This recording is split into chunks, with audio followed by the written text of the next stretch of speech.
while we have nothing to lose, we have so much to win. And I think if we play our hearts out, we can possibly make history.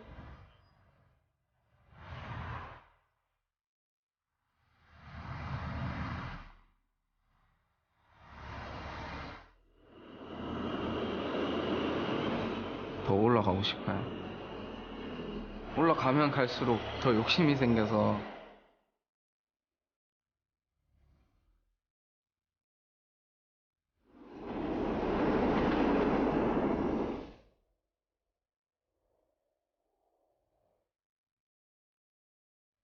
Once we put those headsets on, nothing matters anymore. We need to be more of a team than we've ever been before. 4강 상대가 저희가 할 만한 상대라고 생각하고 있고, 네, 목표는 이제 결승이 된 것 같아요.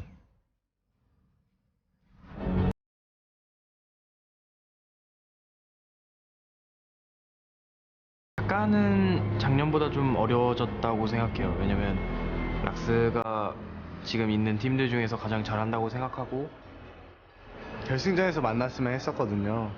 그래도 무조건 넘어야 될 산이라고 생각해서 네, 열심히 해봐야죠.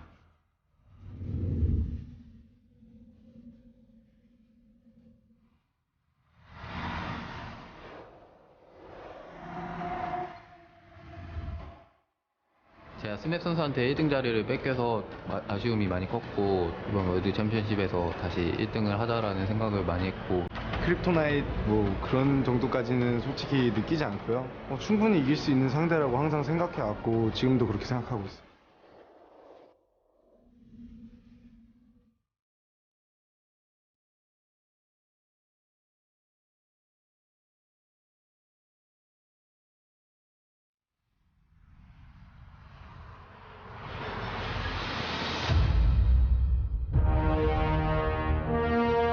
Might just survive. Big advance coming up. The boomerang, the excitement, the hyper. Duke survives. Peanut is here on the Olaf. The chase in for Prey. First blood. That's 2 for Peanut. This time round, he's in trouble. Faker looks for the piercing arrow. First blood to SKT. It's going to be the rematch of Worlds last year. ROX hoping to get revenge on SK Telecom T1.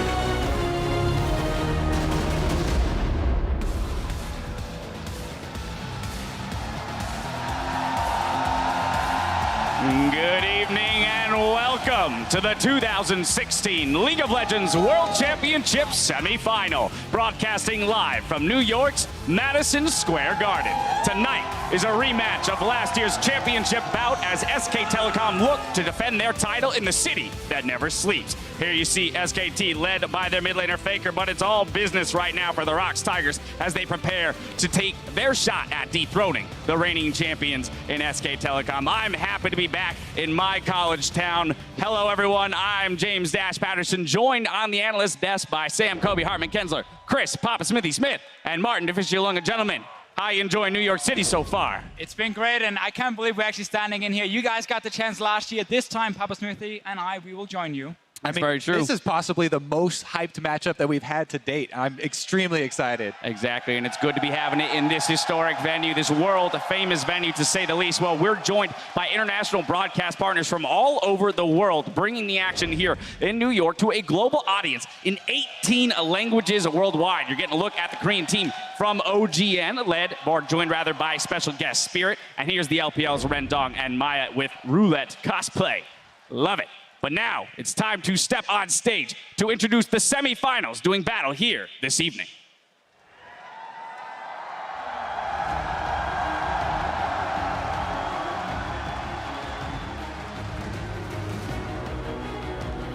Hello, Madison Square Garden! Are you ready for League of Legends action? 4 teams remain after 16 have been tested on the world stage. And tonight, 2 more teams will take to that test. As last year's finalists take to the Rift to settle a score and find out who moves on to fight for the Summoners Cup.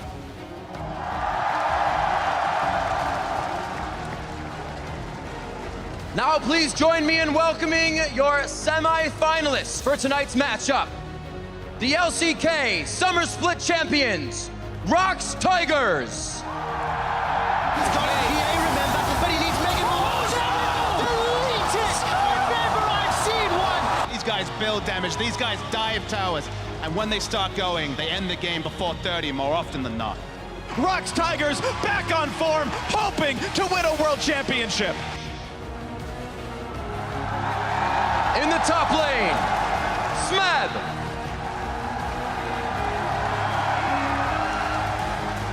In the jungle, Peanut.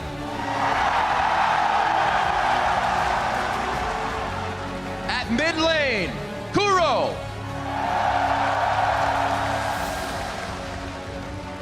At AD carry, Prey.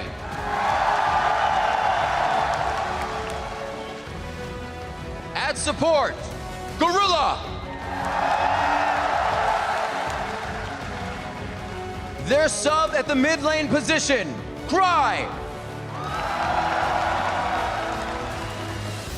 And their coach, Nofe. Once again, the ROX Tigers.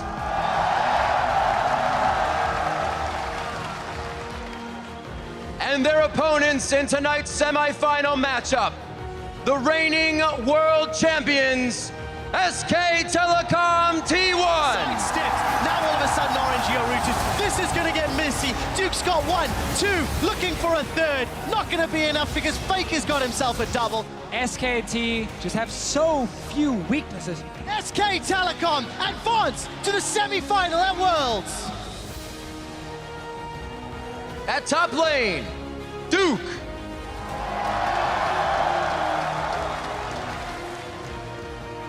Starting at jungle, Bengi.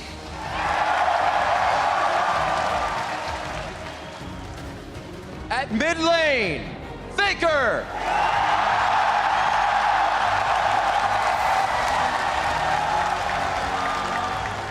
At AD carry, Bang. Supporting, Wolf. Their sub at the jungle position, Blank.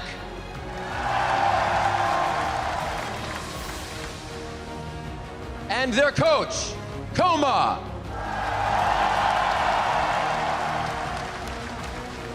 Ladies and gentlemen, SK Telecom T1.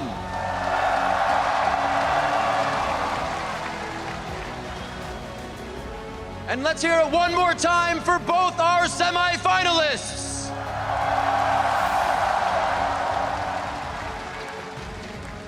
Gentlemen, please take your seats. The ROX Tigers versus SK Telecom. Kobe, you already mentioned it, one of the more hyped matchups to date. We have to remember, this was last year's finals being played to move on to the finals of this year's Worlds. It's, I mean, nobody really expected them to meet up this early, and that's why there's so much extra tension for this semifinal. Definitely so, and I mean, it is the situation. They got drawn into the same side of the bracket. Honestly, it's all about winning now, get onto that final, and be one of the big favorites to win the whole thing. Exactly. Not many people that would disagree that the winner today comes in heavy favorites at the final, whether it is ROX or SKT. So playing for that, playing for everything. Exactly. One of these teams will head to the West to compete in next week's final. If you want to join us in person as we crown this year's champion in Los Angeles, Coca-Cola, well, they've got you covered. Check out CokeWorlds2016.com for information on viewing parties taking place in hundreds of locations across the U.S., Canada, and Europe. Grab your friends and watch this year's battle for the Summoners Cup on the big screen. That's what's coming your way. Now let's take a look at how we got here. SK Telecom defeated Royal Never Give Up, while the ROX Tigers took down Edward Gaming. Of course, on the other side of the bracket, Samsung Galaxy, they swept Cloud9. H2K also swept their series, taking down Albus, Nox, Luna. Today's semifinal is another in a long line of matchups between these two teams, and historically, SKT have always found the edge. I mean, that's definitely true. There's been 3 matchups between these two teams since the inception of the ROX Tigers 2 years ago, and it's always gone the way of SK Telecom. 2 games picked up by ROX Tigers in 3 best-of-5s lets you know that it has been domination on the Korean and world scene in this matchup for SKT. And it's very important to look at why SKT have been winning these matches here. Like, two teams are kind of different that way, how they like to play, especially early and mid-game. ROX Tigers, they want to force a lot of plays, they're very aggressive, they want to tower dive, they want to gank a lot. Where SKT is a more reactive team, they look for your mistakes and then they punish you. But was that the story in 2015 when two of these matchups take place? You might say no, Fischer. Remember, when Hojin was in the lineup, ROX Tigers were a much slower team. They took it to 35 minutes and appreciated playing in the late game. It's only this year with Peanut. Only one of those three matches has Peanut been involved in. That was his first best of 5 in his career. Didn't look great in the spring final. Now's his chance to redeem himself. And he has been one of the biggest parts of why they are such a proactive team now. Peanut has been killing it this tournament. I mean, he's been stealing Barons, he's been making proactive early game plays, he's been setting up counter ganks, and he's been racking up the kills as well. For the first time ever, we have a jungler with the most kills of the tournament. It's just unprecedented. It is, and honestly, he's the man always going to whichever lane needs him or whichever lane they want to snowball even harder. It's a top lane where Smep is doing well, where Peanut shows up, get another kill, get a tower. It's a bot lane that needs his help with the counter gank. He's there again. So it is really impressive to watch him play in the early game, and that is where we have to give ROX Tigers a big advantage in that jungle position. I mean, he's a game breaker. There's no other way to put it. As you say, killing it on the world stage, game breaker, so different from his opposition. Stat you see on the screen is about his KDA in the early game. In the first 15 minutes of the game, Peanut has 36 kill involvements. He's at 12 KDA. Between the two SKT junglers, they're at 3.2 KDA. And just for a bit more context, in 3 games from Bengi, who will be starting today, he has 1 kill, 1 assist in the first 15 minutes of 3 games altogether. And even beyond the stats that obviously go in favor of Peanut, it's the mind games that really have made him my favorite jungler here at the tournament. He plays off the expected behavior of his opponents very, very well. He's been one of the best at profiling the enemy junglers and even misleading them by giving some information away, maybe exiting down into the fog of war, one side of the map, and then coming around for a red buff steal. It's just the layers that he has added to the jungle game have been very intriguing and exciting. And while talking about Peanut and the ROX Tigers early game, let's dive deeper into it. The ROX Tigers is the team with the highest early game kills plus deaths of any team at Worlds, meaning there's lots of action pre-15 for them. But they land 9th when it comes to early game gold leads as a result. Yeah, we have to remember they had a pretty rough start to the tournament in the group stage. They drafted a very late game and then they actually did fall behind early on. We also have to remember when you are playing very proactive and like very fast, you tend to sometimes overextend, make a little mistake here and there.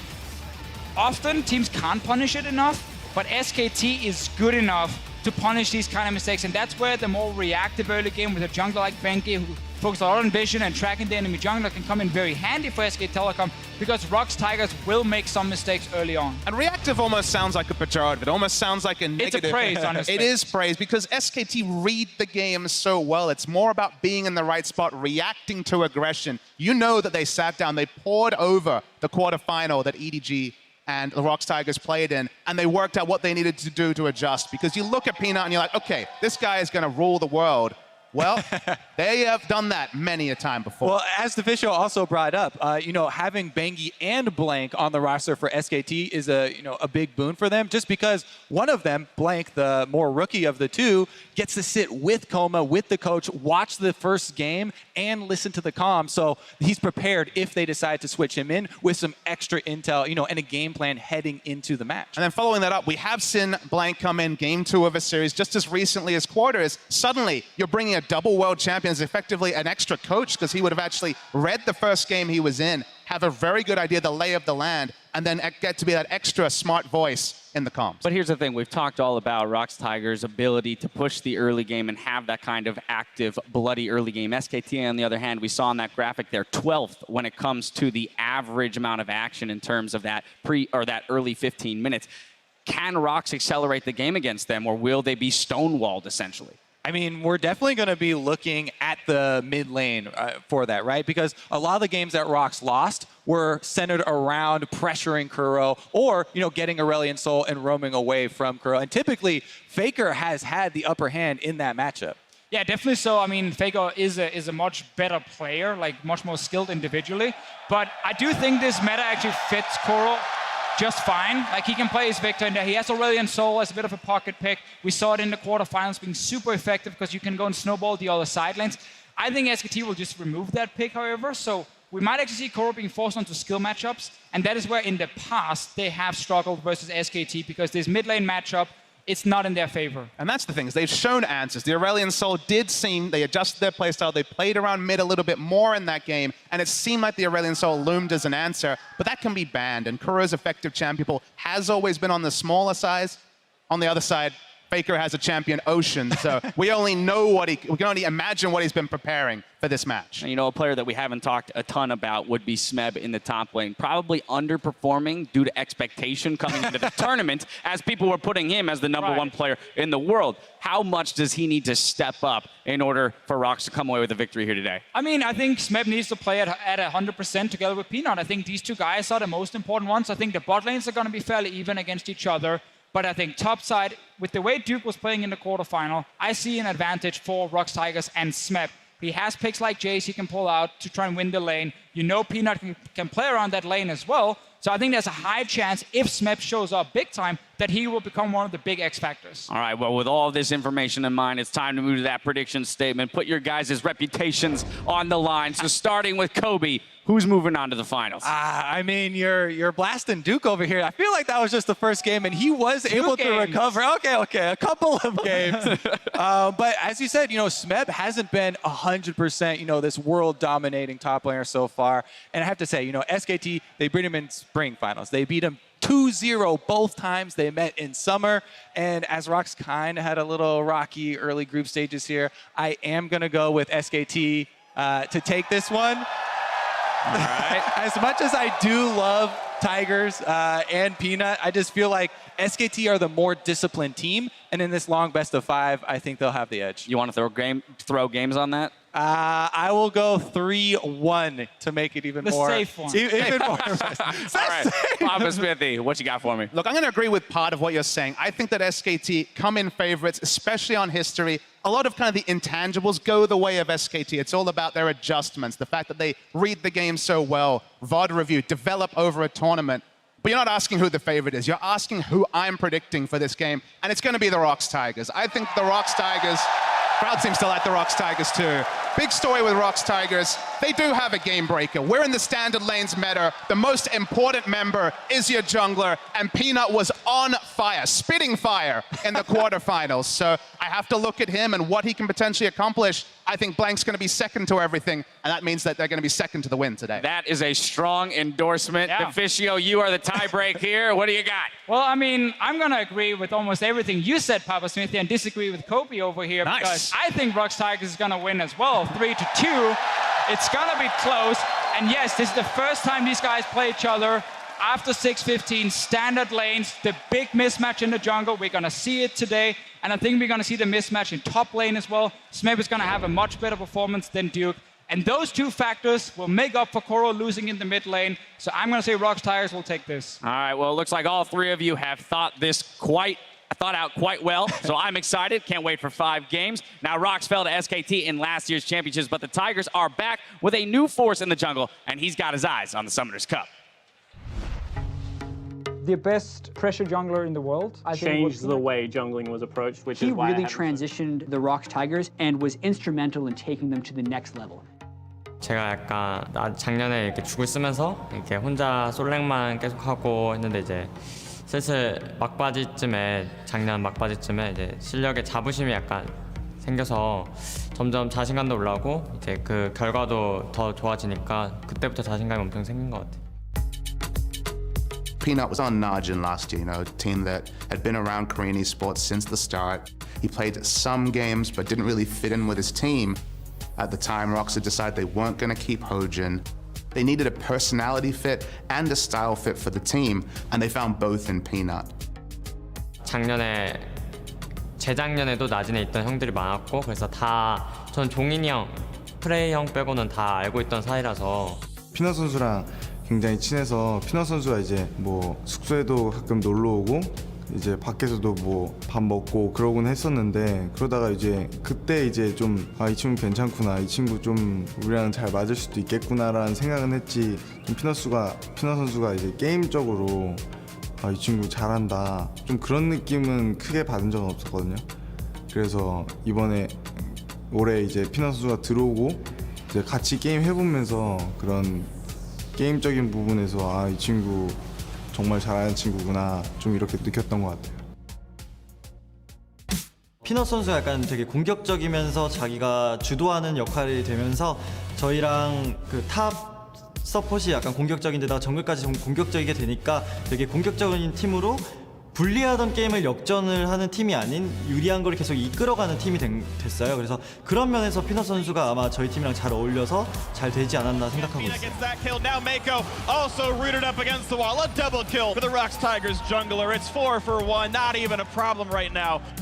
일단 게임 속에서는 일단 저랑 좀 성격이 비슷한 것 같아요. 좀 이제 어느 거 하나 좀 실수 없게 하는 걸 원하고 그리고 계속 성장하고 싶어하고 이제 게임 밖에서는 이제 재밌게 형 동생처럼 친한 형 동생들처럼 지내는 것 같아요.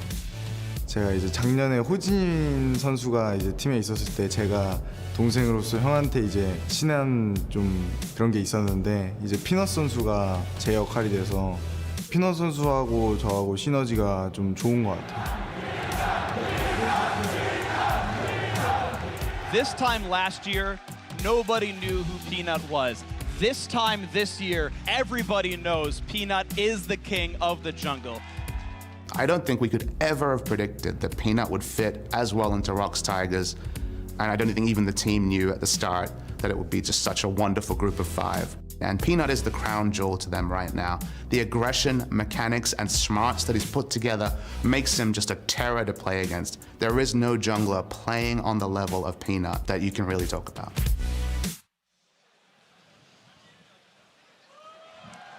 Hey everyone, welcome to the caster desk. My name is David Freak Turley. I am the sheen of this Trinity force of amazing casters here with Mitch Krepel-Vorspuls and Joshua Jat Leisman. Which ones are you?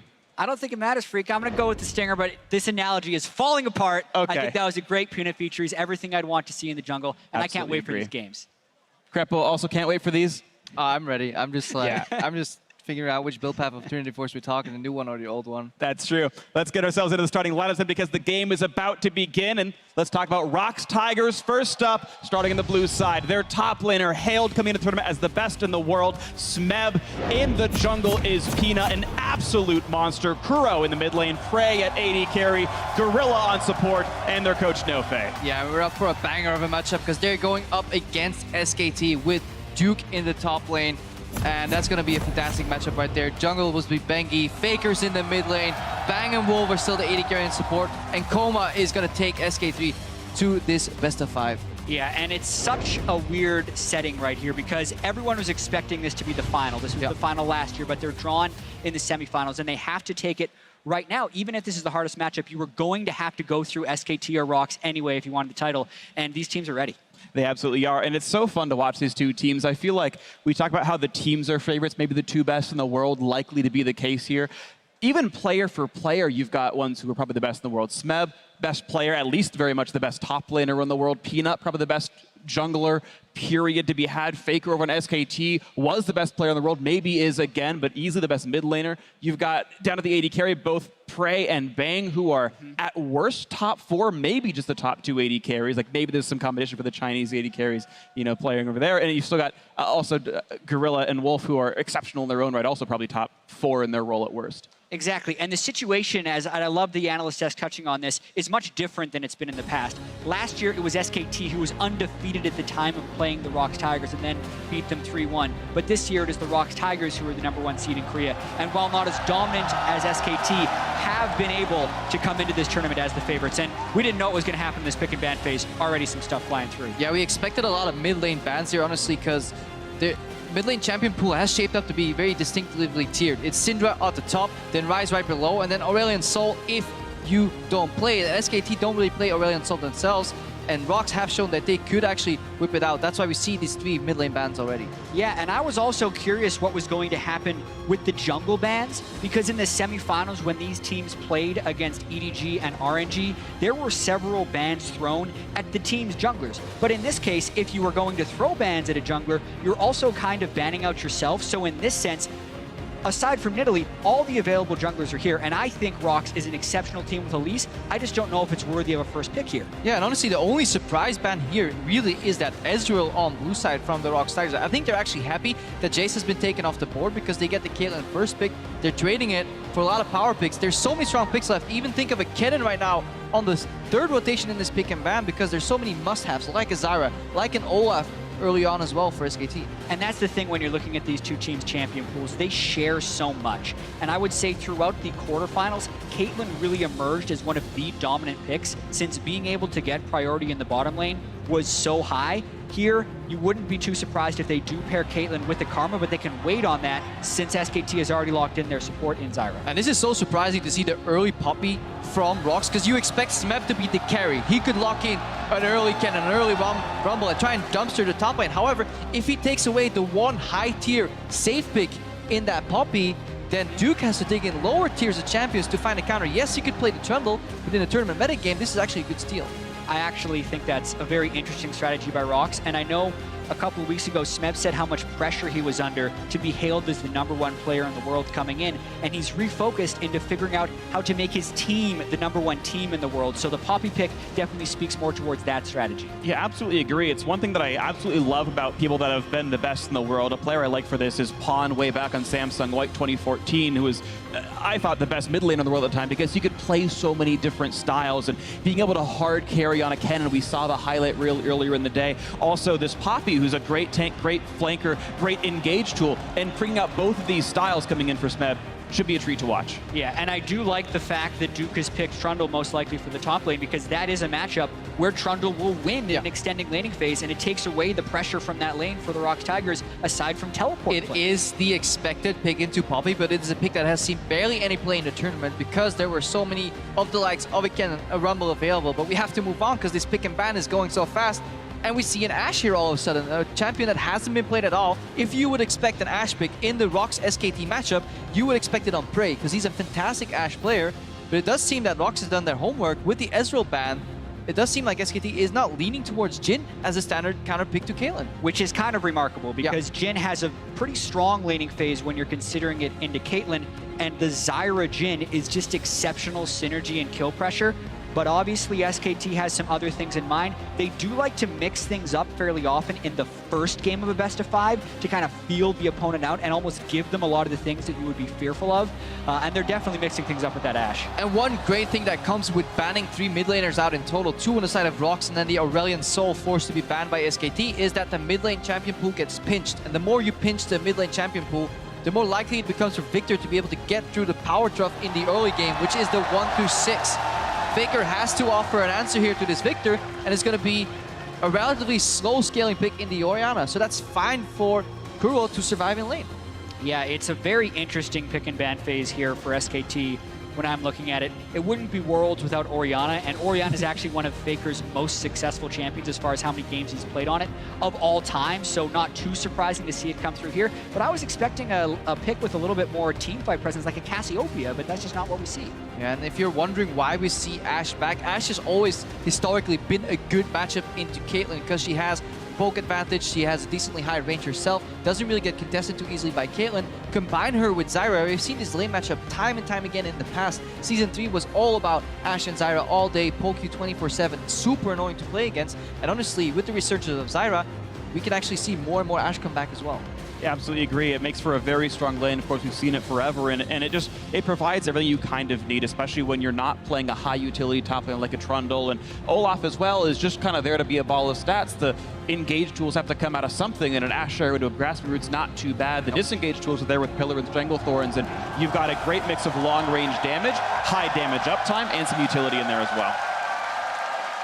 Now we are getting ready for game 1 of these semifinals, the best of 5 here in front of us. We have 3 to 5 hours of League of Legends entertainment coming at you tonight here from New York City. ROX Tigers and SK Telecom T1, hashtag ROX win, hashtag SKT win. The Summoners Cup is on the line and will be handed out in about 9 to 8 days time based on which team makes the final and which team can make it all the way there. Now it is time for game 1 of 2 South Korean juggernauts, SK Telecom T1 and ROX Tigers. Hit the rift right now. So exciting to finally see this matchup once again. And we always have to talk about the early game, especially in this tournament, and track the junglers early, because that's where the most mind games come in. It's actually been a while since we've gotten to see a good Elise versus Olaf matchup, since we've seen a lot of these things band out against each other. Typically, the Olaf is picked before the Elise, because at a certain point in the game, Olaf can just turn on the ultimate, run and kill Elise. But before the level 6 one comes in, Peanut can be very strong. Yeah, we also need to look at the power of pushing lanes, because this world's very much so is dominated by looking at draft and seeing, you know, who has the 2 or 3 winning lanes in the early game.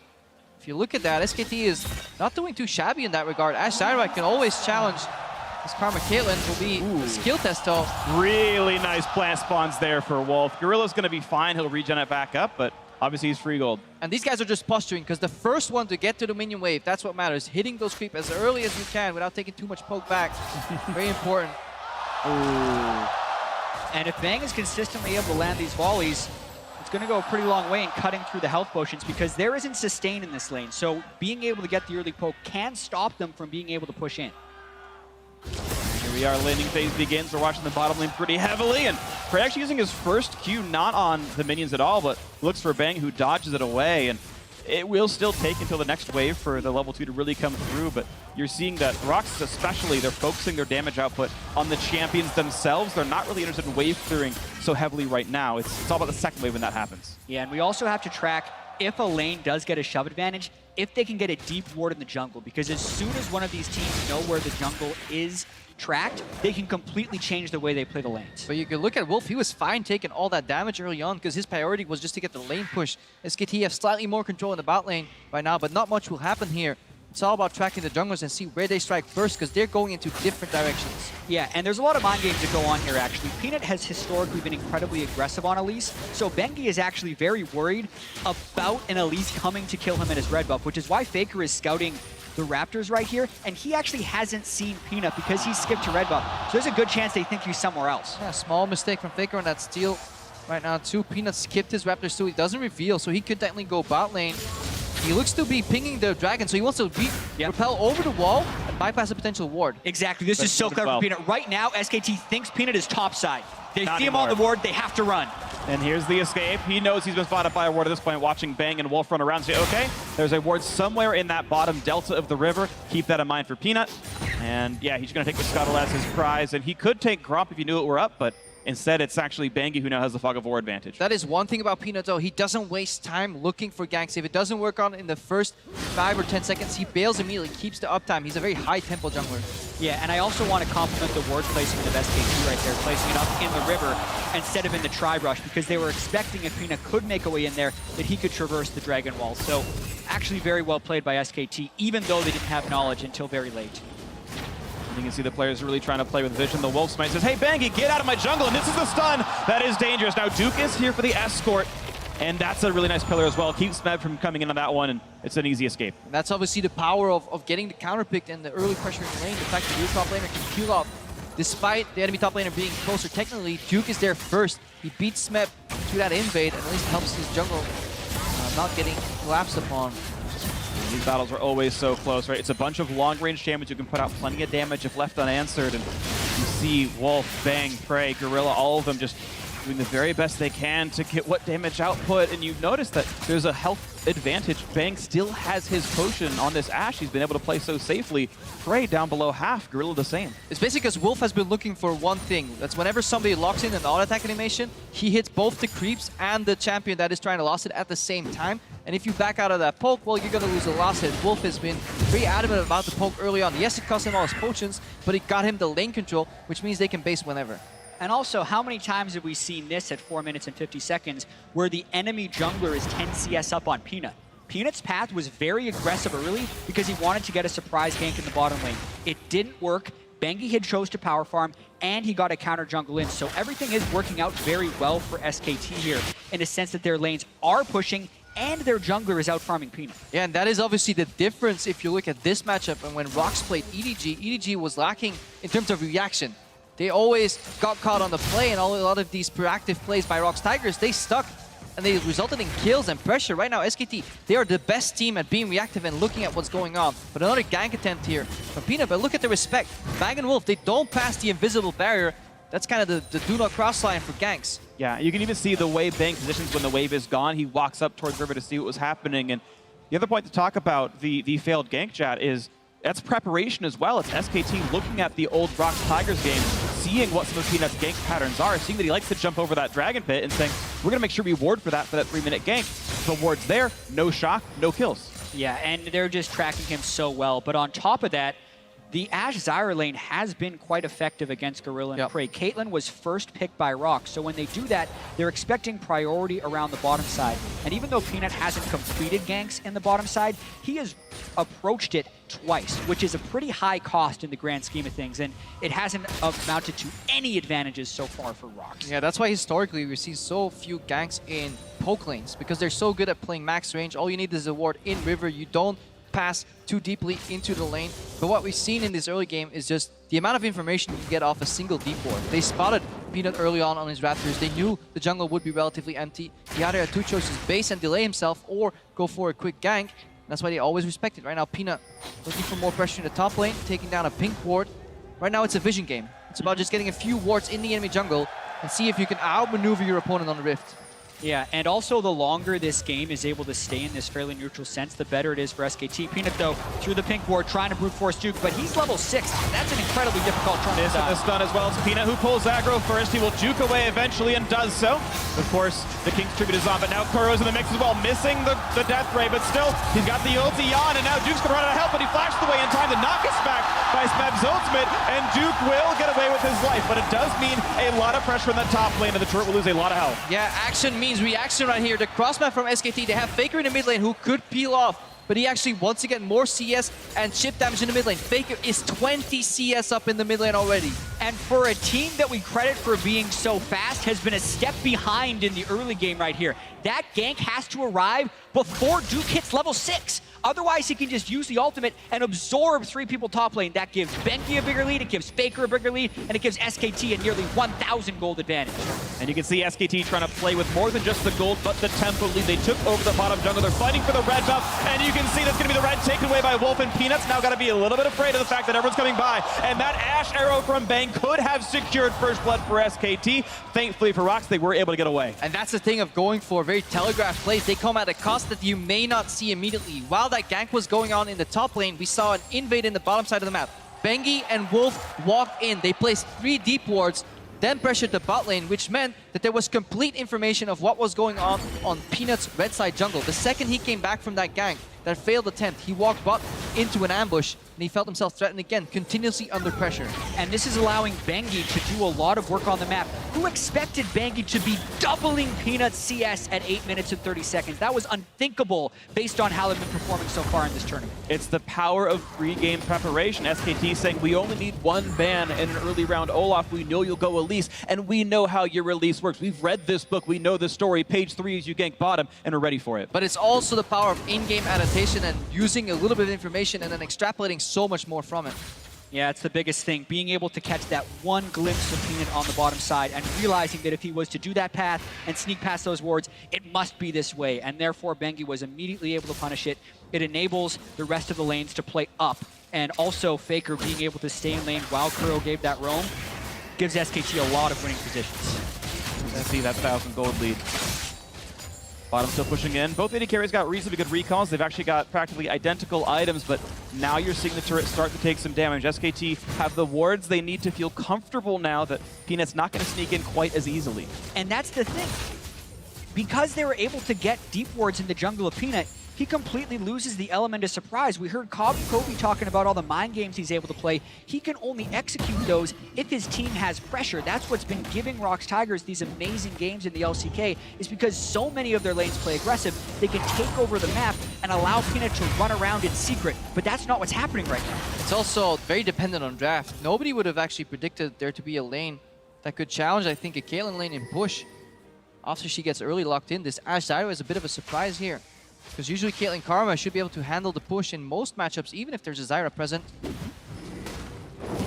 But good by Bang, and he's playing very well on this Ashe, and you've got to give a ton of credit to Wolf as well. The early pick Zyra, we know right now she seems to be the queen of bottom lane supports, and Wolf playing it very acutely. Yeah, and SKT with the Orianna mid and this Ashe Zyra that they're very well practiced on in the bottom lane have two pushing lanes, which allows them to take control of the bottom side of the map. The natural counter to that was what ROX did. They were just a little slow. You send 3 people to the top side and you snowball Smeb. But credit to Duke and the rest of SKT for absorbing that gank and allowing the rest of the map to win early on. And honestly, the fact that Duke survived that meant so much for this game. Again, bot lane vision, we talked about it earlier. We can now start looking at these comps a little bit later as the game obviously slows down. There's a lot of river wards. Junglers are generally tracked. Nobody's going to really overextend. SKT and ROX are both playing a comp that likes playing 4-1, so the winning side lane is so important in that nature, so having a Trundle later on versus the Poppy is super important. Yeah, even if Poppy were to get 20 or 30 CS up on Trundle, by the time the late game hits, Trundle will have that pushing lane, but that's why Smeb's roaming in. Got this coming in, the flash to push him back, but it's not going to be the Cocoon, and the Shockwave buys all the time Faker needs. 1v3, easy escape, 2 summoners down, but he's okay. And that is the second gank that SKT has been able to absorb. 3v1. 3-man ganks are very high rates of success, but they've been able to stop both of them. Yeah, credit to Faker for doing exactly what he needed to do, but we also have to criticize ROX. Usually when you surprise an opponent 3v1, there should be a scenario that leaves your opposing mid lane with 0 escape options, even if it is Faker. I absolutely agree with that one.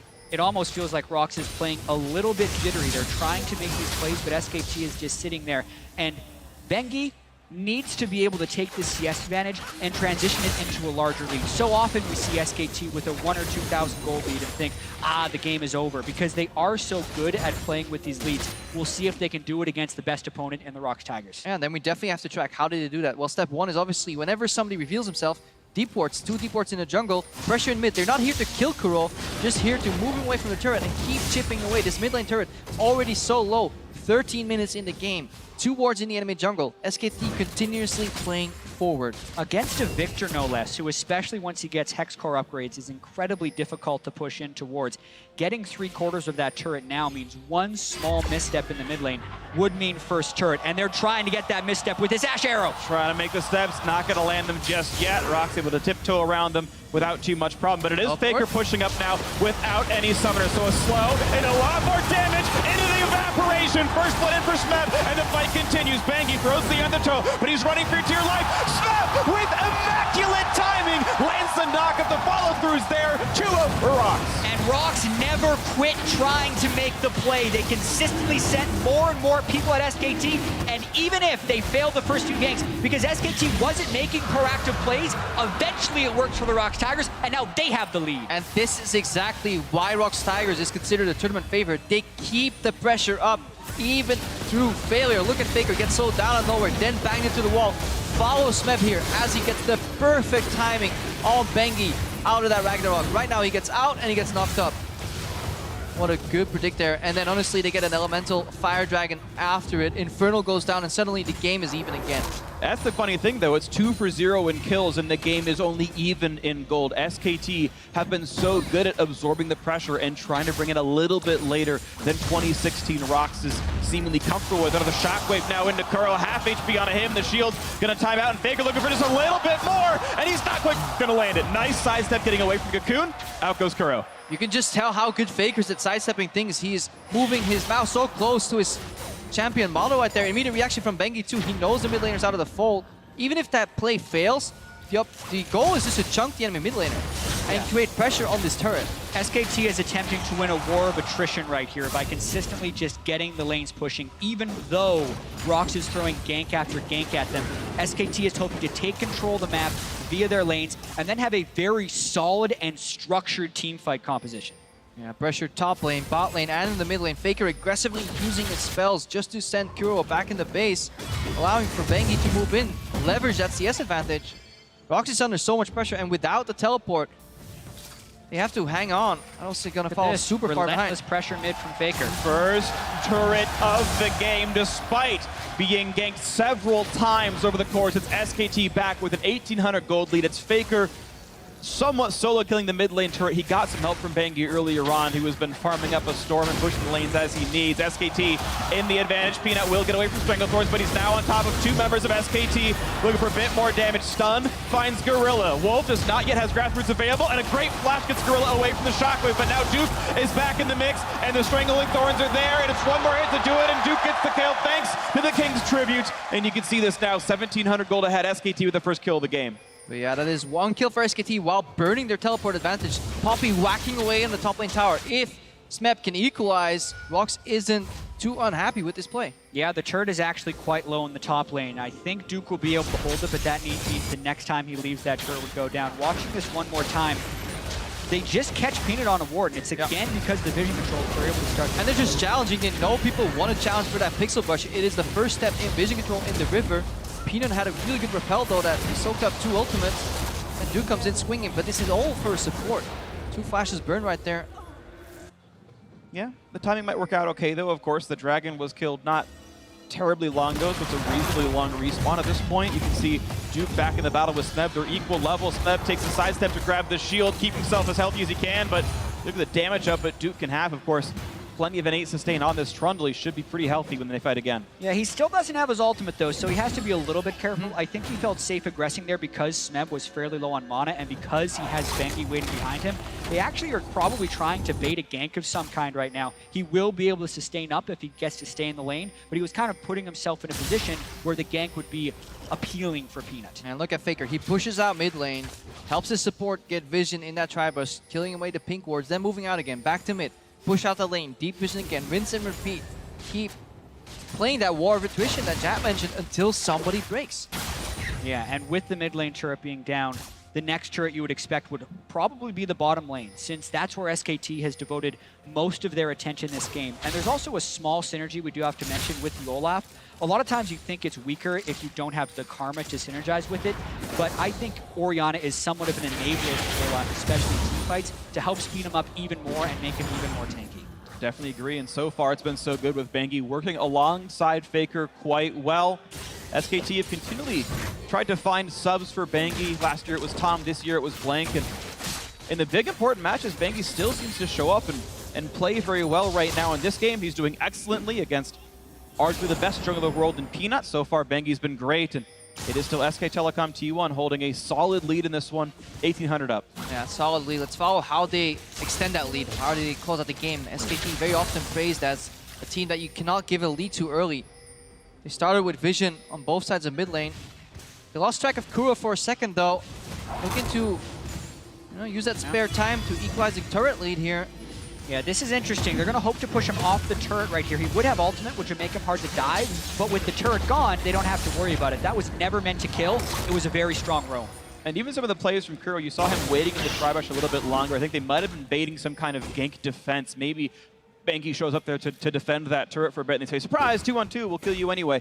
Looks okay. But this is also where SKT has been devoting their attention, down the bottom lane. Bengi trying to go at Peanut, but Gorilla roams in. And Faker's coming though. They know Faker's there somewhere. That's why they're not committing to this play. Again, action means reaction. Kura moves top, which means SKT moving the bot side jungle. ROX and Peanut in particular are doing their damn best to keep the vision out as best as they can, because they need control of their own jungle first, because then they can move to proactive plays. Getting rid of Bengi's Ghost is actually very important as well. And ROX are also trying their best not to get pushed in the bottom side. Note the very early QSS on Frey. Yeah. Because the Ash Arrow would be what SKT would try and set up a kill with. They're actually positioning Frey in front of Gorilla, meaning he would be the Ash Arrow target. If it happens, he would QSS, get sped up, and be completely safe. Yeah, it's very interesting watching how all the plays happen as well. Even thinking about the action to reaction, the top lane gank and the bottom lane jungle control that was coming in. ROX were able to time that push while the red buff was still after you take it, but hold on, it's Gorilla. A nice flash by Wolf getting away from Peanut's cocoon. That could have been death for him. Also, Drake's would have been aggroed and Bengi is on it. But this is another play from SKT where the goal is not to kill, it is just to wound. Get them low enough on HP, get them out of the area, and hopefully force and rush an objective right here. But SKT decide to turn. Oh, Peanut comes in! He's in a pretty dangerous spot, stuns up in a bang, but now getting chased down by Bengi. This could be enough damage to trade one back, and they will find the ROX Tigers jungler. Now it's Duke running for a Shockwave, not quite gonna land. They're missing plenty of CC, but it's still 2 kills picked up, and Duke is just too tanky. Smeb is now alone. Under the turret, will be running out of health, and it's Kuro to try to save the fight. Looks for Faker, does turn around one, and Smeb for 3. ROX finding a couple of kills to get again. Kuro nearly finds a third as well, but that turret has fallen down. It's still a positive play for SKT. And it was looking so much better for SKT until the tail end of that fight where they overchase and give Smeb 2 kills. As Krepo was talking about, the wounds eventually accumulated into some kills. Bad repel there by Peanut. Yeah, bad repel. He's too far up. We just see misalignment within the ROX squad. Look how far Kuro is away because he was dealing with that mid wave that Faker had already pushed up. If SKT retreat right here, they win out so big, but Kuro, luckily for ROX, on the back end, deals so much damage. Right there, they were caught trying to kill Smeb with the turret, and they weren't actually tracking Kuro's roam, thinking the fight was completely won because they had obliterated the first 3 so quickly. But Kuro definitely showing some strength on Victor. Nice flash to get the flashes out of Bang and Duke. But another play in this game that shows you the value of lane priority, which means whoever pushes first gets to make the first action, leave the lane and do something. Right now, ROX, they don't want to play the pushing game anymore. That's why they just group as 5. And even though they're down 2,000 gold, the second Infernal is so important. Ultimate's just now coming up for SKT. We're going to see a fight. Duke in a good position, but Gorilla caught in the front, gets okay behind the wall. Now the re-engagement of Engi popping his ultimate, 1,800 health on the Drake, and Peanut is still taking it. And then Smeb takes an arrow to the face of the shutdown in favor of Bang. He's got it! Peanut lands the smite, so it is a loss. Oh, who warded that? Why would you? Wolf gives Peanut the escape by warding over the wall. And Peanut had maybe 0.5 seconds to click there. He was spamming over the wall, hoping somebody for dear life would place a ward. There is an opportunity of counter Baron though. Smeb is dead. Peanut is chunked here. There is vision. Maybe they can use it as a bait. Zyra does help take the Baron, but they got to be careful, especially if both goes down. Also gives 300 gold to Kuro. I mean, this is such a fast-paced game. It's so hard to catch up and actually analyze everything that's happening because both these teams are reacting so well to the state of the game. Exactly, and getting the double Infernal Drake is just enough to keep ROX in the game. Oh, mid laners assassinating supports. What is this, 2013? Yeah, supports are Orianna, Ashe Zyra bottom lane. It's definitely 2013. Korean mid laners punishing supports for overextending. Definitely 2014. Watching this one more time. Yeah, this was so interesting because Peanut was stuck in the Drake pin right here. So SKT actually could have just run down for Peanut, and Faker was actually hoping that ROX followed in so he could get a shockwave. Yeah, because he was stuck behind the trap wall there. Faker was trying to zone from behind the traps. Here we see the ward again. Good reaction from Peanut, honestly, going for that. But Faker was kind of stuck in the zone himself. He didn't want to walk in the trap because he could get one shot right there, but he was offering offensive pressure with that ultimate at the same time. Yeah, and you also... I understand what Wolf was thinking by warding over the wall there. He's thinking there's 4 people on ROX over there. We could maybe kill them over the wall with Orianna. Let's just see them. But it completely gave Peanut the way out. Slow into Kuro. Root's not quite going to land. Wolf might not have been able to land that regardless of how he aimed. Bangi actually losing the Banshee's Veil, getting tagged up. And you see Kuro's already finished his Hex Core. And the W stun is even better now. It sucks them all into the middle. But we're approaching the point of the game where the Trundle will get much farther ahead of the Poppy than he used to do historically due to the changes on Quicksilver as well. You can no longer just get rid of that Trundle ultimate, meaning if it all goes to an all-in, Poppy is destined to lose. Usually on 2 items, Poppy used to be able to hold her own, at least against Duke, but once he gets the slow, or more slows from his item build rather, he can just 1v1 all the time on the side lane. And I really like what's happening here from ROX actually. SKT moved towards Baron to get vision control, and that gave ROX a free time to push in the mid lane. Because they have that QSS on to Prey, he's actually much more fearless in killing these turrets. He's not as strong in team fights, but if they can keep playing this long arm strategy to go up to the turrets and just poke them down, they're going to maybe swing their way back into this game. And what's really important is what ROX Tigers have done up until the point where Duke eventually does outscale Smeb, because even if this Poppy is squishy, the utility is always there, and so the finesse of navigating the fights properly can still help ROX Tigers. And the biggest thing we have to track in the mid game here is farm distribution, because many of these teams were playing 1-3-1 throughout the entirety of the season, and it's very easy. Your mid laner moves to a side lane eventually, your AD carry goes mid, but when you're playing with a Victor and an Orianna, both these champions like being mid in the mid game as well, which means they're contesting their AD carries for farm, or they're playing in a suboptimal lane on the top lane. That's why we see a Victor Orianna top. This is a site we haven't seen in absolute ages, and it's very delicate and much different to play. Requires good adaptation for the teams. Exactly, especially because they're down some summoners right now, so they're kind of just waiting for the team to roam up there, and then they'd be able to turn a positive play. I actually think it was very dangerous for Faker to be up there since he didn't actually have a turret behind him and they had very poor vision control. That's why he's pulling back right now. And that's exactly why these champions just love the safety of the mid lane, but you can't leave an Ashe or a Caitlyn on the side lane either. It's even worse for them. Yeah, not with a melee, without a melee support to potentially protect them. These range supports don't peel that well on the side lanes. Yeah, I think because of that, we're much more likely to see this develop into a 4-1, where they kind of trade who gets to see the last hits, whether it's the Caitlyn or the Victor in the mid lane, or the Orianna and the Ashe, and you wait for SKT to have Duke pushing down the bottom side. I think the reason ROX is sending Victor up there is because they know SKT wins the 4-1. So even though they have a composition that would normally be doing it, since they lose that 1-1, they're going to try and make it the 1-3-1 we were talking about. And the precursor to a 4-1 is always, you got to fix your side lanes. It's important that you still respect that lane. You don't play on it endlessly, but you leave whenever you can. But these teams are so good at not getting caught in the mid game that they're just basically trading lanes in the top lane. It's one of the few lanes where you want to be catching instead of pushing right now. Look at Kuro. He wants to receive this as close to his turret as he can because he can get picked out. So at this stage of the game, it's honestly important to track the wards and the teleports. Both Smeb and Duke can suddenly surprise the opposing team if one deep ward gets snuck into the jungle. Absolutely. The ganking from Smeb and Peanut is huge in Fog of War, whereas SKT wants to try and land an Ashe Arrow for a pick, because the pick at this point either gives you Baron or that third Infernal Drake that's about to spawn. That could be a very important thing to watch for. It's only 1 minute away, but Krepa, you mentioned the ward control and playing for that as well as the waves. Well, look at what's happening. SKT pushing in mid first, easily pushing in bottom first as well. So this bottom jungle's lit up red pretty easily, and the top river's also mostly SKT controlled. So in all these fronts, SKT are ahead on the play. Yeah, it's because they're leaning both on their draft, which got them the favorable side lane, but also on the early game, which got them the gold lead and the control of the game here. That's why it's going to be so hard for ROX to fight their way out. The fact that they managed to get both those Infernals is honestly a feat of strength here, and this is why we can't underestimate ROX. Any other team, I'd say, you know what, SKT is probably going to choke out eventually, but ROX Tigers have shown that they don't care. Exactly. It's been quite remarkable because SKT has had the pushing lanes for a lot of this game. Getting Faker's flash this early when he's running extremely low magic resist against Kuro means the teamfight's going to be very hard for Faker to enter. And I definitely think we're seeing a teamfight around this third Infernal Drake if SKT decides to go for it. If not, that's ridiculous. 24% attack damage and ability power is almost a win.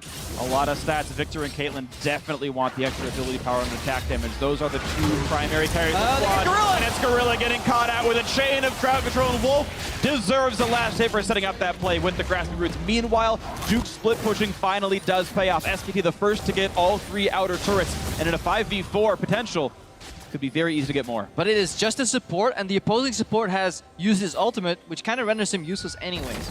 So in that sense, it's not the worst for ROX, but their priority on Dragon is costing on the top side of the map. SKT used the Dragon as a lure, a bait to move Duke to the top lane. He gets not only one, but almost 2 towers while SKT start Baron. All the vision control is on the bottom side for ROX. They now see the Baron, but it's too late. They will get the third Infernal, but SKT gets the Baron. The very important Baron to grab. SKT, I think, making the exact right play on the backswing of that catch on the mid lane. ROX maybe got the best they could have hoped for in the 5v4 that's laid on, but either way, at least a Drake isn't the worst. This is actually extremely interesting because you can only get 3 Infernal Drakes in a game, so there is no way SKT is getting one of those for the late game. That means that with this Baron buff, they have to make this an important Baron power play because of the raw stats ROX is going to have in the late game. But they believe, because this wasn't an accident, this wasn't just a haphazard Baron, this was planned, it was a bait and switch. ROX was leaning so much towards the side of the Dragon that SKT peeled away their laner from the bottom lane. They put Duke top, he took 1 tower, pressured the second, and then SKT just swept in and took a free Nasher. Just in that microcosm, sorry Freak right there. No, it's okay. The 8% bonus versus the Baron buff is definitely worth it. The Baron buff is absolutely better. These minions are going to be huge. And look at the power spikes they've got. Bang is on 80% crit chance. Faker's got a death cap and a void staff. The 2 major carries here, the mid laner and AD carry for SKT, are super huge right now. Plus Baron pushing, they can get so much. I agree that they can make good use of this, but it is actually very out of character for SKT to put themselves on a clock, because they now have to make use of this Baron buff. They can't be as reactive as they would want to be. Yes, they have the item power spikes, but we're about to see SKT go for something big. It was both a decision and a reaction because they already gave away 2 Infernals in a sense. But looking at what this Baron buff does for them, they can finally commit to this 4-1 style because the minions will stay alive long enough so that ROX can't instantly wave clear them. Victor, fantastic at wave clearing versus non-Baron buff creeps. Right now, the siege can continue. Look at the pressure. And let's not forget that SKT are sitting on a solid 7,000 gold at this point. They had been routinely out-farming, out-killing turrets. Of course, the Baron and the 2 subsequent turrets help as well. No surprise here, but it's SKT. Even once this all times out, Elder Dragons are nice, but 7,000 gold is better than 3 Elder Dragons when this all does reset. SKT looking great right now, looking to siege top lane inhibitor. Yeah, ROX though has pretty solid wave clear with the Hurricane, Caitlyn, and the Victor, so until Duke gets some super minions on other turrets, they're not going to be able to break that inhibitor wall. They will seem like they're going to be able to get up to 6 turrets to 2 though. Looking pretty easy. I don't want to say easy, but looking pretty controlled for SKT right now. Duke, though, does catch a stun, but is there much else that ROX can do? Duke turns back around to fight Smeb because the rest of SKT is still just pressuring. That mid lane turret is so low, and here's the attack for top. Yeah, Bang just scribbling away at the turret here next to the traps. Watch him go into fog of war every time and threaten with the arrow as well. At every single moment, ROX Tigers have to be careful. Just an enchanted crystal arrow flying across the map. That's going to be at the 6th turret. So 3 turrets taken with the Baron. The gold lead now, almost 9,000 this one. Also, 30 seconds still on the reset, plus whatever either Bangi or Faker has with the extended duration afterwards to get another full minion wave of Baron buff. Yeah, specifically, we can track this Baron power play now. 4,300 gold, as well as the map pressure of the turrets, is the cost that SKT paid to essentially concede the 3rd Infernal Drake. Because they, with the support kill and the pushing top lane, I think could have powered their way into an Infernal Drake, but then would have had to delay the Baron. I'm not necessarily willing to say it's the best call unless they can close this game out, because that could very well backfire if ROX can hold with Victor and Caitlyn. But I think they made the decision, calculating in the fact that they had already made a few mistakes in giving up the first 2 Infernals. Essentially, they were already on a clock in terms of late game scaling. So they wanted to power through and accelerate the game, which meant usually you need 2 dragons, or 2 barons rather, to close out the game. Getting the first one early, having a gold lead that's large enough to keep control of the map so you can set up perfectly for the second one is likely what SKT wants to do. The second this one fades, it's about 3.5 minutes until the next Baron spawns. You're going to see SKT keep leaning to the left side of the map, get a couple pink wards in river, deep ward in the enemy blue buff jungle, and then defend that the entire time. Because look at how hard it is for ROX Tigers to actually face check forward with their comp. Yeah, exactly. That's also because SKT is running a pick composition with the Zyra and the Ashe. So even if ROX has a triple Infernal Drake in a super late game situation, if SKT can maintain map control, I think they try and avoid fighting clean 5v5s and only get picked. Because with triple Infernal Drake, you don't want to face a team straight up 5v5, but they will have the gold lead regardless. They're going to have the slow on the Smeb, who tackles in towards Bangi, but is now running out of life rapidly down below 1,000. The knockup is there, and the final blow comes through. Bangi gets the kill. Yet the pick comes through. They didn't even need Ashe for it. It's up to Kuro playing a bit of wave clear, and looks like all is well. And SKT almost 10k ahead now. And SKT's happy. They can keep the map tiny. They can play the game on 2 lanes, making it very easy to play 4-1. Keep the vision in between. Choke out ROX. You don't need sweepers if you have time. If they don't put a ward there for 3 minutes, you can just keep choking out the vision. Meanwhile, you challenge base. You don't have to, but it's an added bonus here for making that pick for SKT. See them try to make this next one in 20 seconds on Smeb. Nice QSS spray gets out, and Bangi eats a cupcake, losing half his life, but SKT are okay to keep playing this a little bit longer. But as the minion wave goes out, they say, you know what, it might be time to reset. 35 seconds in the Drake spawn. Like to see SKT heal before they go for it. Yeah, and also note how ROX Tigers need to really work if they want to get an initiation. It basically has to be Smeb flanking in with a good teleport ward, or Peanut landing a Miracle Cocoon on someone who can't break the CC. So SKT is in a good position here because they are better than any other team at controlling the fights that they take. And compositionally, they're set up to do that as well. And ROX is in such a tricky position because they don't really want to move to that bot lane. They don't want to push it out far enough to add pressure. Any wave they push will bounce on that tier 1 turret. If they send Smeb to the bot lane, the remaining 4 members are so easily picked off, you know, by those champions that you guys mentioned earlier, you know, just an Ashe arrow on a non-QSS target. I think that's going to be a pick, but look at here. They're moving into the enemy jungle here. Might be able to surprise Kuro, but he at least has some wards. Yeah, ROX at least gets to realize that those wards are dying, so they're aware there's someone of the sweeper running through their bottom jungle rampantly. ROX should be smart enough to know, okay, this is all warded, they've taken control of this, and I think ROX should have to cede at least that territory. Maybe they come down through the river, but they're fighting, okay, 3 Infernal Breaks versus a 9,000 gold lead, and it's SKT saying, we own this territory, and ROX don't even bother trying. They're playing for topside wards instead. Yeah, SKT with another little bit of a bait and switch. They yielded the Baron area, give the vision up to get a free dragon. I don't think they value the dragon itself so much, but they don't want to give a potential of a 4 Dragon Elder to the ROX Tigers. Yeah, and also the three Infernal Drakes will give ROX an advantage when they hit 6 items, because that pushes them over the item cap. For now, when you're talking about the items that SKT has versus the items and the Infernal Drake multiplier, you can still say SKT is winning because of the raw gold and power they have right now. Provided, as you said, it does not go 6 items. If this does stall out, ROX catch up and then Eclipse, but that is still 15, 20 minutes away, and it is a soft clock, but it's one that I think SKT can punch through soon enough. You've got Bang with just the best items basically you could possibly get. He's probably about 40% more DPS than Prey if he just sit there getting. And they're starting Asher. And it's ROX hoping for a miracle play. Look at what a rush on Baron. SKT are pretty far. You will have Duke coming in from the flank, but there's no steal in range. The arrow lands, and it's secure by Peanut. Now the 5-on-5. Bangy comes in, down to half HP, and it's going to be Duke kicked right back out. And ROX get away clean with the Baron.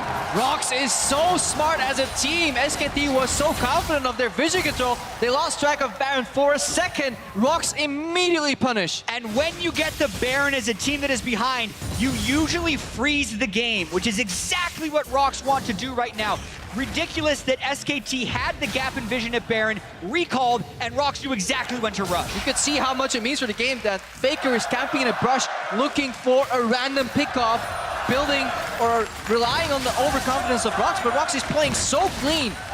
And again, this is back going to their roots. Historically, what was their major strength at the time? It was going back in a game where they was initially a little bit behind and then fighting their way out with super clean macro. It was only this year that they become a super strong early game proactive team, but they definitely have that history left in them. Sure, 80% of that lineup is still that same late game team. All that sort of elder experience is there. It all came from the Cloud Drake that SKT took. ROX said, we're not going to fight you. We're going to play top lane river control, top jungle control. We're going to get the wards. And as soon as SKT resets, they say, but we have ward control.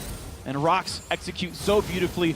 They had a 20-second window, and they went right through it. Now it's ROX Tigers saying, what gold can we get back? There's still an outer turret to take in the bottom lane, but they're saying, no, it's top jungle that we want. Red buff is spawning. Can they fight for it as Bengi aggroes it? And late game, it's all about dodging damage in these team fights. The one weakness to Orianna is the fact that her ulti is flashable. So Faker will have a much harder time dealing continuous damage in these fights compared to Kuro, who can definitely surprise people with a quick ultimate. And especially with the pace of this game right now only being 5 kills to 8, the frequency of the big team fights is low, which makes the flashes be off cooldown when a fight does happen. So it makes ROX, it gives them the ability to outplay and potentially still win this game. Definitely want to go back to that point that was mentioned earlier about the early QSS of Prey. It really has shaped ROX to play a much different way, with Prey honestly playing borderline confident. No QSS on Smep though, but he can just dodge it. Bang actually lodges it, and it's Bang running out of health, but now look at that. It's just too much damage to deal with. Smep's trying to run away with his life, and he will do so. I think actually it was Duke's pillar that might have gotten him away from the Enchanted Crystal there, but with team members up top lane, it's a great repel out from Peanut, and that's going to be a turret going down. Bangy, then a half HP, and Wolf got slowed by the Chaos Storm, which means a flash out of the SKT support. And who needs flash the shockwave when you can just repel it if you're Peanut? That was a really great play. It means SKT has less threat to push them off turret. They burned the Trundle ultimate and the Ash Arrow, so ROX can push with impunity for the next few seconds. Get a little bit more out of it. That bottom lane wave is there. It will go down with no champions nearby. The local gold goes to waste, but they can still just try to group back up on bot lane tier 2. Hey, how convenient. The blue buff spawned as well. Let's take that away from Faker. Kuro is running out of mana. He's going to be full enough by the time the team fight comes around. And what a game. We saw initial 2 plays fumbled by ROX Tigers. They made their way back in. They got an Infernal Dragon. SKT took control again, had a good river fight. ROX took another Infernal Dragon. SKT made a great play, getting Baron. Well, ROX took another Infernal Dragon, and suddenly, at the end, turned it all upside down with that genius Baron call. What a game. Exactly, which is also why I was saying it is out of character for SKT to put themselves on a clock right that. Even though it did put them in a position where they could make the plays to win the game, if ROX makes a play, suddenly they would have the advantage. Smeb tried to teleport in. They're not quite going to get much for it. The home guard was there to tackle a minion to get a bit closer, but couldn't quite find his target. But the funny thing is, it was SKT getting a Baron for an Infernal Drake. ROX got Baron for a Cloud Drake. Everyone outside North America, you never make that trade. Who gets Cloud Drakes? And that's the world we live in now. And we mentioned, if the gold gets closer, ROX outscales with the Infernals. Well, that's starting to happen. The gold only 6K apart, and that's actually manageable at this point. Prey finally got 80% crit. He's basically online as far as Caitlyn goes. In fact, item for item, he's currently tied with Bang until Bang actually completes the Quicksilver Sash into Mercurial Scimitar, and mid laners are close too. Now, both these teams are honestly getting into super late game mode, and their compositions get rewarded for kiting as well. Ashe, Zyra, Orianna, they all want to run backwards, just like Duke has to kind of run away. But look at it, bottom right there, there's Smith flanking, so it might be a flash force here for Duke. Gets a slow, gets a little bit done, but now it's going to be maybe part of a re-engage, because look at this mid lane. It's SKT saying, you went top, we're going to go mid in there first. Yeah, they know how long it takes to kill Duke, and they do not want to open up their inhibitors to a team that can split push and pick the way SKT can. Elder spawning, but instead of going for the Elder, SKT are going for the fake out, and they're running bot here. ROX Tigers expected this to be just Faker, but as they move towards the bottom lane, they may get surprised here by a pickoff. They have to go the safe route. Yeah, Prey knows to not walk too far into the brush. Bangi actually walked forward a little bit here, and you can see that still. The turret's picked up, and Kuro clutch gets the flash away just in time. A quick Roots coming in there as well, stopping down Prey and Gorilla. They don't find much. Going for it. There's a stun. There's a rocket on the Wolf, and they're going to knock down him before he can do much of anything. So it's a 1-for-0 in favor of ROX Tigers. Bangi's ulti is down as well. There's no more chase to be had. But look at SKT always playing the map a little bit smarter. That top lane inhib turret will be going down, making that score 8-5 in turrets. Any good team fight now at this point in the game, SKT can outright kill the base. And it's a risk now that ROX has to play with for the rest of this game. I love the way these teams are influencing themselves, or each other rather, with these little map moves. It looked for a second that SKT was going for that Elder Dragon. Set up the objective, defend the area, because their composition so strong if you have to walk into them. Suddenly they just move down bottom and get a turret, go for a pick. They force the flash on Kuro. ROX react, but they lose their top lane tower. SKT is playing the map on so many places at once. ROX, they find strength in numbers. They want to strike together. Surprise with a good engage. Duke is a monstrous split pusher. They now have inhibitors open. The game is truly on a knife's edge because of the duration of death timers 42 minutes in, the power of the buffs that are about to spawn with the Elder Drake being alive and with Baron in 34 seconds. Anything could break this game wide open, especially if SKT group up and ROX can find a fight. Yeah, the support's coming. Karma just not there yet. Only thing that matters right now is this Elder Dragon. SKT looking to rush it down, using the zone from Wolf. Look for him to put that stolen so many objectives this world. They're trying to keep out. Repel gets away from this time. He goes in for it, and it's secured by Bangi. That is a big deal. SKT, a shockwave, a shutdown. They've got 3 already. They're looking to kill absolutely everybody. ROX Tigers getting wiped off the face of the map. Smith, the only one alive. SKT burns Kuro's flash in a previous fight. Faker gets him the next time. Bangi is clutch with the smite in the jungle, and that's most likely the game for SKT. Yeah, ROX get lured into the trap. They tunnel so hard into the objective that they forget that they're running into an Orianna Trello comp. Once near the pillar, it was the perfect ultimate from Faker, and that's it for SKT. They get the kill, they get the objective, and they run down the mid lane. And poor Smeb can't do anything. The recall is stopped. SK Telecom T1 are a third of the way there as they take game 1 over ROX Tigers, looking to make it to the finals. And what a way to start this series. A very back and forth game. Interesting trades. A triple Infernal Drake team loses the game because SKT was maneuvering them around the map, making them late to fights time and time again. And finally, after so many Mr. Flash shockwaves, Faker lands one and the game is over.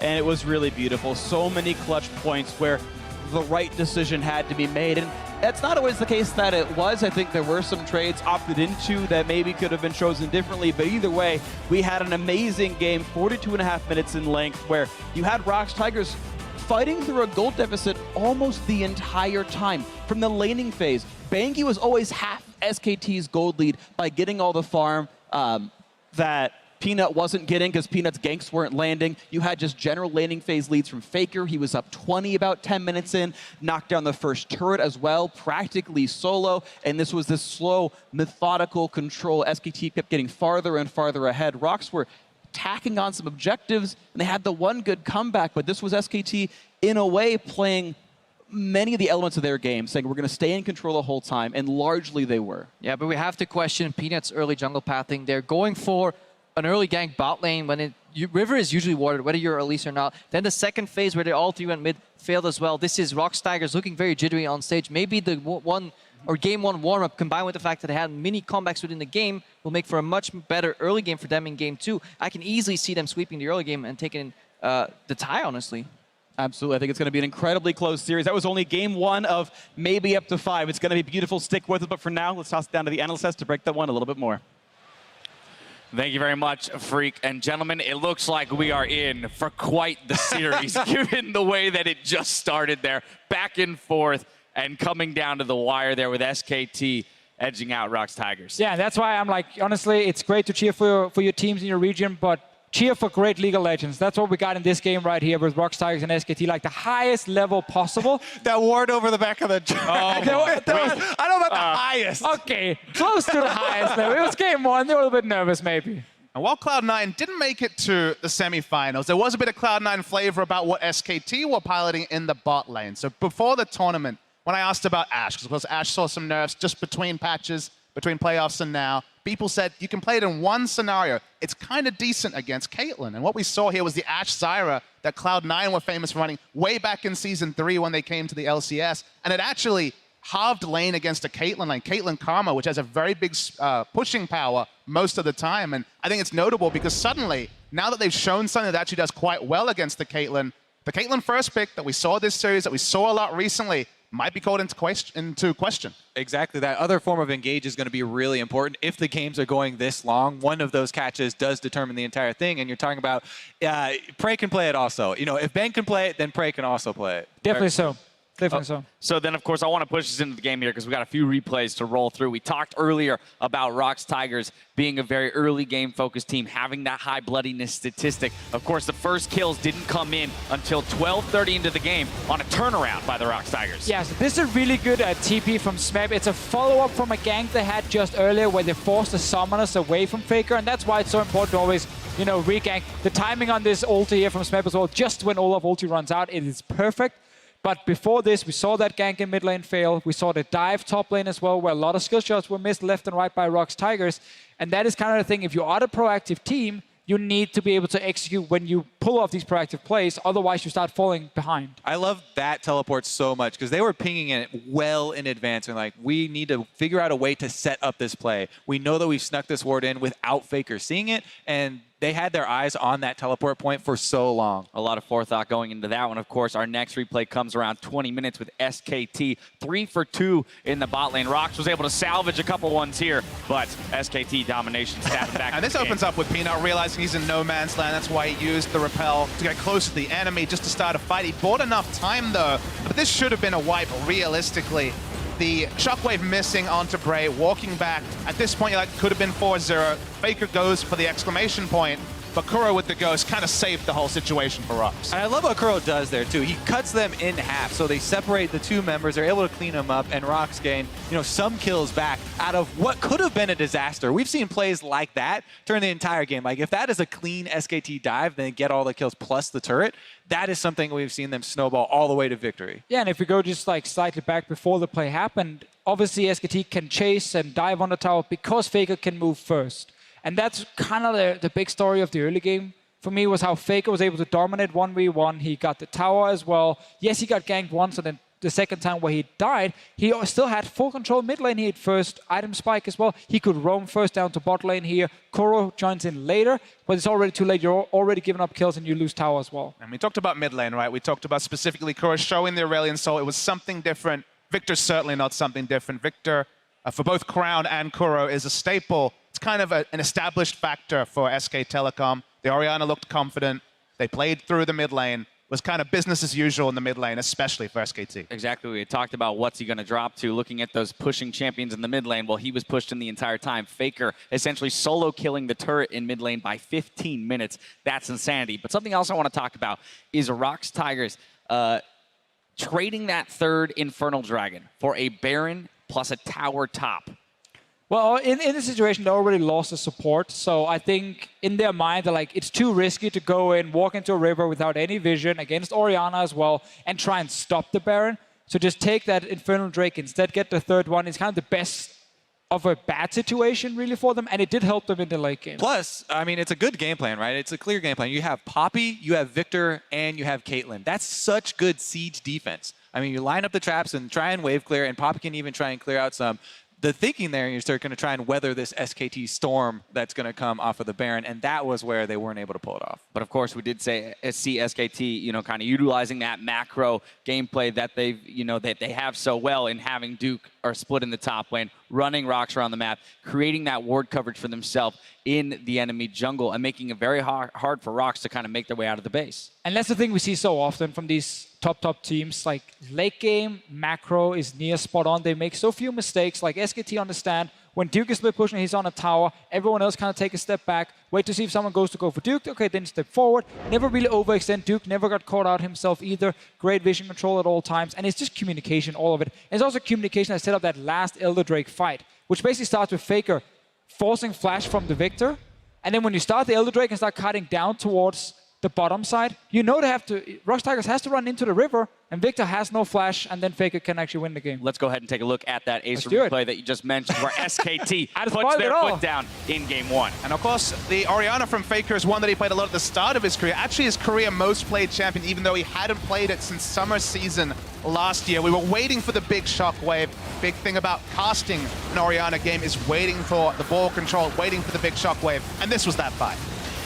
And this is why I put so much emphasis on clutch players. Faker and Bang. The SKT have shown on the biggest stage they are reliable and they can come up with these plays. That's why discipline was such a big factor for me. Also, before that even happens, to get to that point where Faker can win the game, Banky has to hit this smite versus Peanut, because that would be a 6 Infernal Drake basically team if they're able to steal that smite, if Peanut is able to take that one away. And he's on Elise, who has execute damage. So 4 1/4. Banky, or 4.5 rather. 6 billion if you count in the true damage as well. A lot of AD and AP.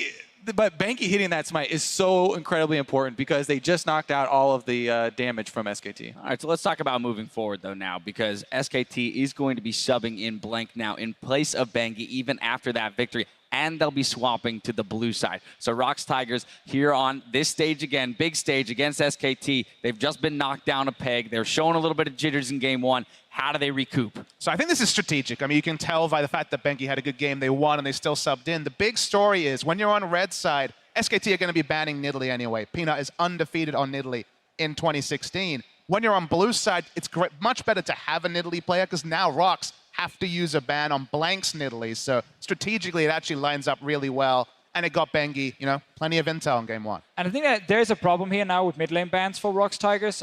First game, they banned both Ryze and Syndra on blue side. They didn't want to first pick it. They wanted to first pick the Caitlyn very specifically. SKT, we know, can first pick Syndra if they want to.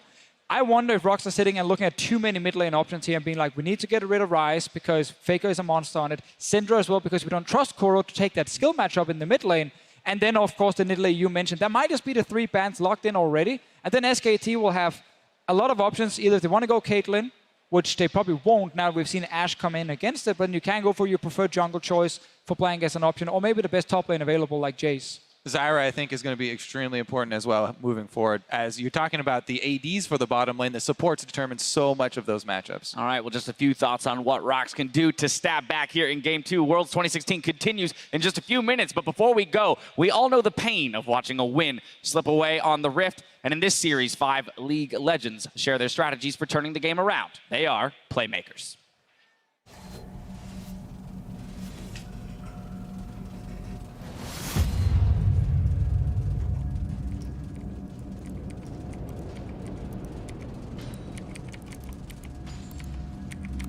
This is solo queue, so everyone make mistakes.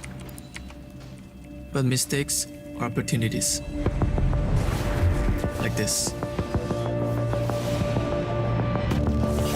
My top laner get ganked and died, so there's no KO. Hikarim wants to shove lane, more pressure, more gold, good for him. I already grabbed raids, so I know if they can see me or not. So I go top and get the wave. Turrets don't need gold, I join lane and Hikarim backed up. That's smart. I get the farm and I go back to do my job. Then Hikarim gets greedy for more wave. Like I said, everyone made mistakes and Hikarim is gonna die for this one. It's solo queue, so Kha'Zix is probably not here. So I come back, I chase him down.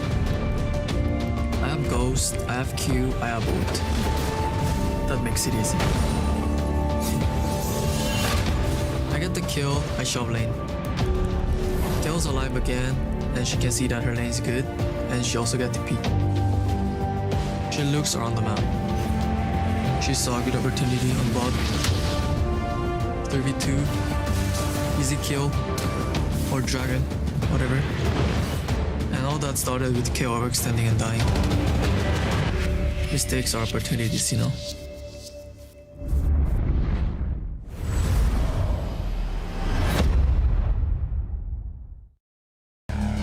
Dare to be different. Revel in the impossible.